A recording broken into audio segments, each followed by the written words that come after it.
ጥዕና ንምንሄልኩም ዝኸበርኩም ዝኸበርክንን ተኸታተልቲ መደወሕስ ህይወት ከመይቀኒኹም ዝመጽእ ሰንበት 6 የካቲት እዩ እዛ መዓልቲ እዚኣ በአህጉራዊ መዓልቲ አይፋል ንክሽቦ ተባሂላ ዓመት መጽእ ትዝከር ናይ ሎማ ዓመት እውን እንተኾነ መኸንሻብ ደቂ ኣንስትዮ ከኽትም ስድራ ቤት ቀንዲ ተራና ንጻወት ብዝብል ቴማኣ ተሰንያ ዘላ እዚ ዝኾነሉ ቀንዲ ምኽንያት ድማ ስድራ ቤት እታ ቀንዲ ሕመረት ንምቁጽጻርን ንምውጋድን ናይ ዝነገር ስለ ዝኾነት እዩ ሓንቲ ቆልዓ ምስ ተወልደት ንኽትክንሸብ ዝውስኑ ካብ ኣቦነደን ጀሚርካ ዓባያ ኣብ ሓጓ ኣብ ህይወት ተቆልዓ ኣሉታዊ ስምብራት ዝገድፍ ፍጻሜ ዝፍጽሙ እዮም በዚ ምኽንያት ድማ ሚኒስትር ጥዕና ምስ ኩሎም ዝምልከቶም ኣካላት ብምትሕብባር መኸንሻብ ኣብ ሃገርና ካብ ስሩ ንኸልግስ ኣበርቲዑ ዝሰርሕ ዘሎም እሞ ዝኸበርኩም ሰማዕትና ካብ ዝቐጽልና ናይ ወትሩ ጥዕናዊ ሓበሬቱ ዝህበና ኣብ ሚኒስትር ጥዕና ሓላፊ ኣሃዱ ፍርያምነት ኣቶ ኤፍሬም ዝብኣይ መኸንሻብ ደቂ ኣንስትዮ ብዝብል ኣርእስቲ ዘሰነዮ ስፍሕ ዝበለ መደብ ሰዲዱልና ኣሎ ንኣቶ ኤፍሬም ዝብኣይ ብሽም ተኸታተልቲ ዛ መደብ እናመስገና ንሎሚ ቀዳማይ ክፋሉ ኢና ናብኻትኩም ከነብሎ ሰናይ ምክትታል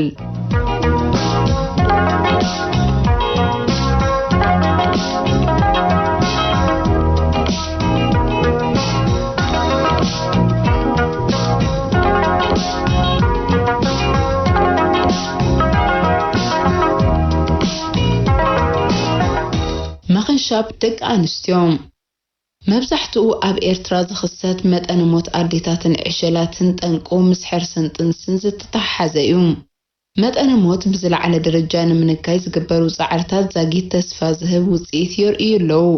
ዝተዋሃደ ጻዕሪ ቀጻሊ ኮይኑ ሞት ዕሸላትን ኣዴታትን ዘጋድዱ ጎዳእቲ ልምድታት ብምልላይ ከም ዝጠፍኡ ምግባር ኣካል ናይቲ ዝውሰድ ዘሎ ስጉምታት እዩ መኸንሻብ ደቂ ኣንስትዮ ምስቶም ብደረጃ ዓለም እተለለዩ ጎዳእቲ ልምድታት እዩ ዝጽብጸብ እዚ ልምዲ እዚ ኣበይን መዓስን ከም ዝጀመረ ዝገልጽ ጽጹይ መጽናዕቲ እኳ እንተዘየለ ገለ ኣፍኣዊ ታሪኽ ከም ዝብሎ ኣብ ሃገር ግብጺ ከም ዝተጀመረ ይእምቱ ብሓፈሻ ግን ኣብ ኣህጉር ኣፍሪቃ ጥንታዊ ሰረት ከም ዘለዎ ክፍለጥ ተኻኢሉ ኣሎ መኸንሻብ ብቐንዱ ባህላዊ ወይ ልምዳዊ ተግባር ኮይኑ ሃይማኖታዊ ሰረት ኣለዎ ኢሎም ዝኣምኑ ሕብረተሰባት እውን ኣለዉ በተመሳሳሊ መኸንሻብ ኣብ ኤርትራ መዓስ ከም ዝጀመረ ኣይፈለጥ እምበር እዚ ተግባር እዚ ዳርጋ ኣብ ኩሎም ብሄራት ከም ባህሊ ዝሰረጸን ዛጊት ኣብ ልምዲ ከይጠፍአ ዝጸንሐን እዩ ኣብ ኤርትራ ዝካየድ መኸንሻብ ደቂ ኣንስትዮ ብባህላውያን ከንሸብቲ እዩ ዝካየድ መብዛሕትኡ ግዜ ድማ ብዓበይቲ ኣዴታት ኣብ ገለ እዋን ድማ ብልምዳውያን መሕረስቲ ይካየድ ኣብ ገለ ክፋላት ሃገርና ደቂ ተባዕትዮ ኣብቲ ናይ መኸንሻብ ተግባራት ይሳተፉ ከም ዝነበሩ መጽናዕታት የረጋግጹ ሳዕቤናት መኸንሻብ ምስ ዓይነትን ዓቐንን ናይቲ ኣገባብ ኣከናሽባ ክፈላለ ዝኽእል እኳ እንተኾነ ዳርጋ ኩሉ ኣገባብ ኣከናሽባ ጽሬቱ ዘይተሓለወ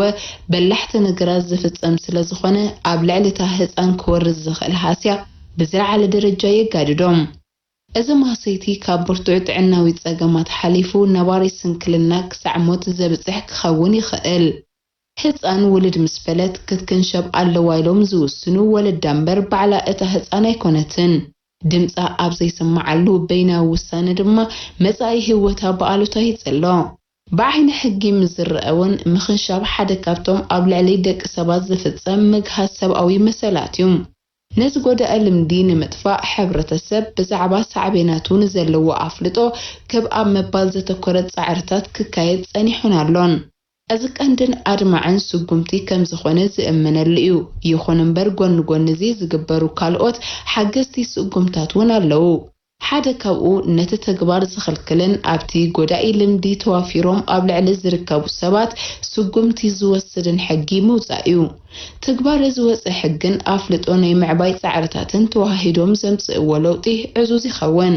እምበኣርከስ እዚ መደብ እዚ ብምኽንያት 6 የካቲት ኣህጉራዊ መዓልቲ ኣይፋል ንክሽቦ ዝተዳለወ ኮይኑ ሕብረተሰብ ኣብ ሃስያታት መኸንሻብ ንዘለዎ ኣፍልጦ ንምዕባይ ብፍላይ ድማ ኣብ ሕጋዊ ሳዕቤናት ናይ ዝጎዳእ ልምዲ ፍልጠት ንምዕዛዝን ንምጥፍኡን ኣብ ዝግበር ጻዕሪ እጃምና ንምብርካት ካብ ዝብል ዕላማ ዝተዳለወ መደብ እዩ ሰናይ ምክትታል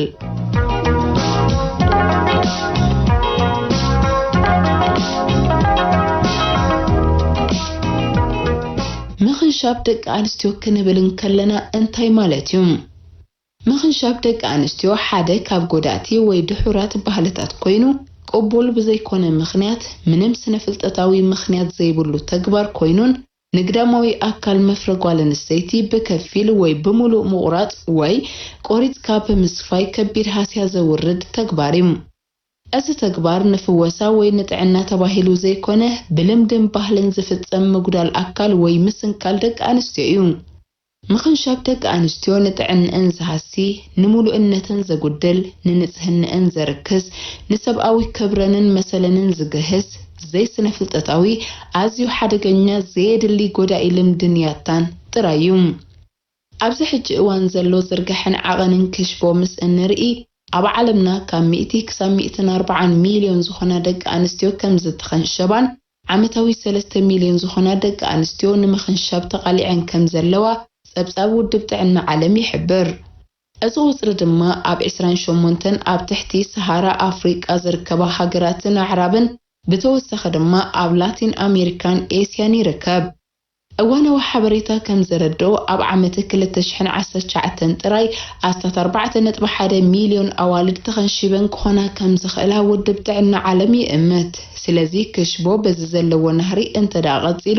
ኣብ መንጎ 2015 ክሳብ 2030 ዓመተ ምህረት ኣስታት 68 ሚልዮን ደቂ ኣንስትዮ ክኸንሸባ እየን ዝብል ናይ ውድብ ሕብራት ሃገራት ትንበያ ኣሎም። ኣብዚ ሕጂ እዋን ኣጋጢሙ ዘሎ ብድሆ ነዘን ተወሊደን ዘለዋ ቆልዑ ካብ ክሽፎ ምክልኻል ጥራይ ዘይኮነ እዘን ብሕጂ ዝውለዳ ቆልዑ እውን ውሕስነት ዘይምህላው እዩ። ብዛዕባ ክሽፎ ብዓለም ደረጃ እዚ ካብ መሰለ ኣብ ሃገርና ኸ ዝርግሕኡ እንታይ ይመስል? ኣብ ኤርትራ ዝተገብረ ስነ ህዝቢ መጽናዕቲ ከም ዘረጋግጾ ኣብ ልዕሊ 15 ዓመት ዝዕድሚአን ደቂ ኣንስትዮ ኣብ 1995 2002 ከምኡን 2010 ዝተገብረ መጽናዕትታት ከም ዘነጽሮ ኣብ 1995 ሚእታዊት ኣብ 2002 89 ሚእታዊት ኣብ 2010 ድማ 83 ሚእታዊት ሸፈነ ነይሩ። እዚ ቀንዲ መዐቀኒ ግና ኣብ ትሕቲ 15 ኣብ ትሕቲ 5 ዓመትን ዝግበር ክሽቦ እዩ። ንኣብነት ኣብ ትሕቲ 15 ዓመት ኣብ 2010 ዝተገብረ መጽናዕቲ 33.3 ሚእታዊት ክኸውን እንከሎ ኣብ 2014 ብሚኒስትሪ ጥዕና ዝተገብረ መጽናዕቲ ናብ 18.2 ሚእታዊት ጎዲሉ ይርከብ። ኣብ 2010 ኣብ ትሕቲ 5 ዓመት ዝተገብረ መጽናዕቲ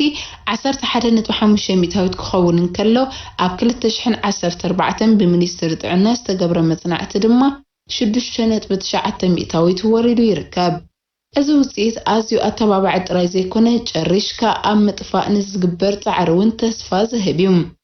ዋላ እኳ ወካሊ መጽናዕቲ እንተዘይኮነ ኣብ ዝተፈላለየ እዋን ኣብ ኤርትራ ዝተገብሩ መጽናዕትታት ውጽኢቶም ነዞም ስዒብና እንሪኦም ሓበሬታ ከመልክተልና እዩ።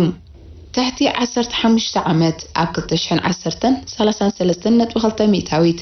ኣብ 2014 18 ሚእታዊት ኣብ 2016 5.8 ሚእታዊት ኣብ 2018 3.8 ሚእታዊት ኣብ 2020 ድማ 2.3 ሚእታዊት ወሪዱ። ትሕቲ 5 ዓመት ዝዕድሚአን ህፃናት ዝኽንሸባ ኣብ ሃገርና ኣብ 2010 11.5 ሚእታዊት ኣብ 2014 6.9 ሚእታዊት ኣብ 2016 3.3 ሚእታዊት ኣብ 2018 1 ሚእታዊት ኣብ 2020 ድማ ባዶ ነጥቢ 54 ሚእታዊት። እዚ ኣሃዝ እዚ ኣዝዩ ኣተባባዕ እኳ እንተኾነ ንቐጻሊ ካብ ስራሕ ጠጠው ክንብል ከም ዘይብልና ግን ኣማት እዩ።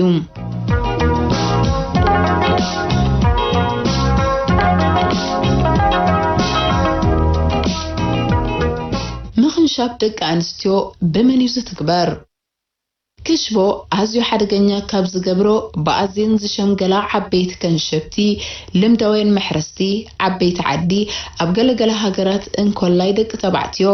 መቕረብን ጎረባብትን ዓይንን ዝጠለመን ኣብ ሙሉእ ብርሃን ዘይኣተዎ ገዛ ኮይነን ስለ ዝገብርኦ ቅርጽን ኣቃውማን ግዳማዊ ኣካል መፍረ ደቂ ኣንስትዮ ዘይፈልጣ ስለ ዝዝውተር እዩ። ክንዲ ዝኾነ ድማ ኣበየናይ ኣካል እዩ ዝበዝሐ ሱር ዘለዎ ደምን ዘይብሉን ኣይፈልጣን ጥራይ ዘይኮነ ዝኾነ መደንዘዚ ይኹን ጸረ ረኽሲ መድሃኒታት ኣይጥቀማን እየን። ካልእ ክሽቦ ኣብ ምውጋዝ ዝግበር ዘሎ ጻዕሪ ኣጸጋሚ ካብ ዝገብሮ ድማ ኣብ መብዛሕትአን ናይ ኣፍሪቃ ሃገራት ክሽቦ ብሰሙያ ጥዕና ስለ ዝግበር እዩ። بمسرت مجلس معكن حزبي ودب حبرات هاجرات UNFPA ኣብ ብዙሓት ናይ ኣፍሪቃ ሃገራት ሓንቲ ካብ ሓሙሽተ ክሽቦ ደቂ ኣንስትዮ ብሰሙያ ጥዕና እዩ ዝዝውተር ኣብ ገሊአን ሃገራት ድማ ካብ 3 ክሳብ 4 ይበጽሕ بمسرت መጽናዕቲ ስነ ህዝቢ ናይ ዝተፈላለዩ ሃገራት እዚ ስዕብ ጸብጻብ ተረኺቡሎም ኣብ ግብጺ 38 ሚእታዊት ኣብ ሱዳን 67 ሚእታዊት ኣብ ኬንያ 15 ሚእታዊት ኣብ ናይጄርያ 13 ሚእታዊት ኣብ ጊኒ ድማ 15 ሚእታዊት ብሰሙያ ጥዕና ዝተኸንሸባኤን ኣብ 2010 ስነ ህዝቢ መጽናዕቲ ዝተገብረ ከም ዘረጋግጾ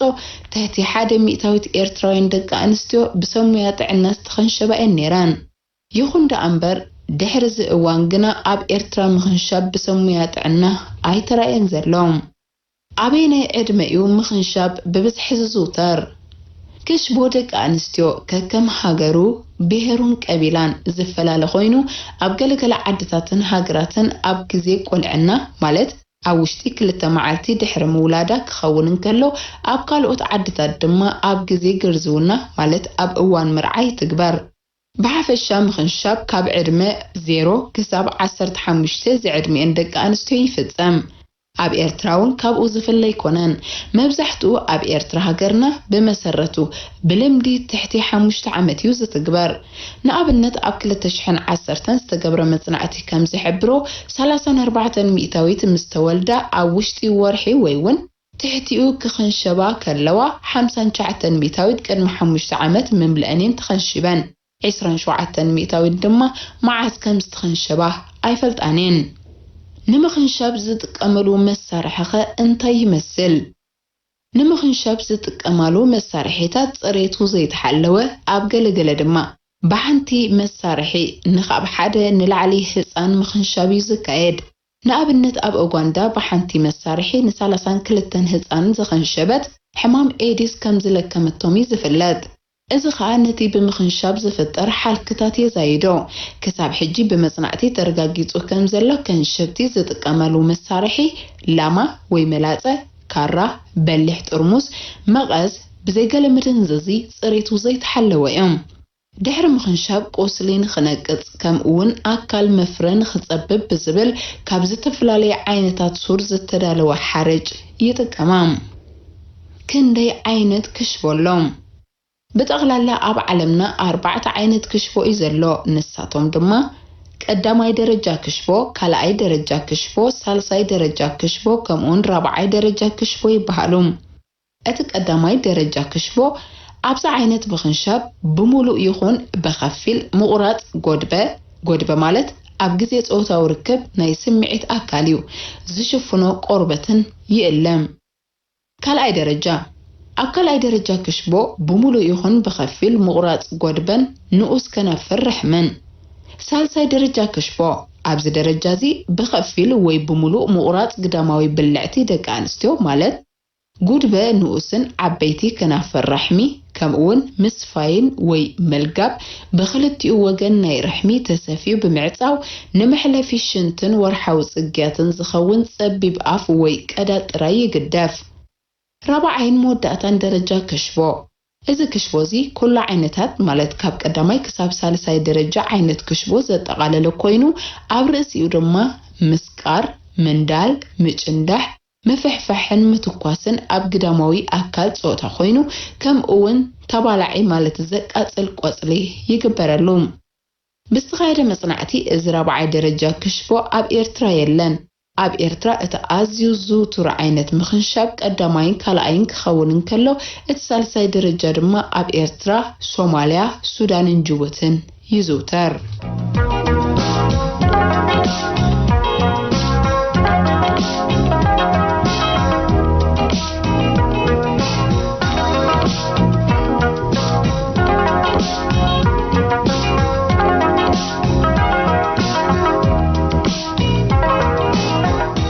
زخبركم من زخبركن انت خاتاتلتي مدب وحسيوات نايلومي زدلنايو بمخنا شدشتا يكاتيت أهقروي معالتي أيفال نخشفو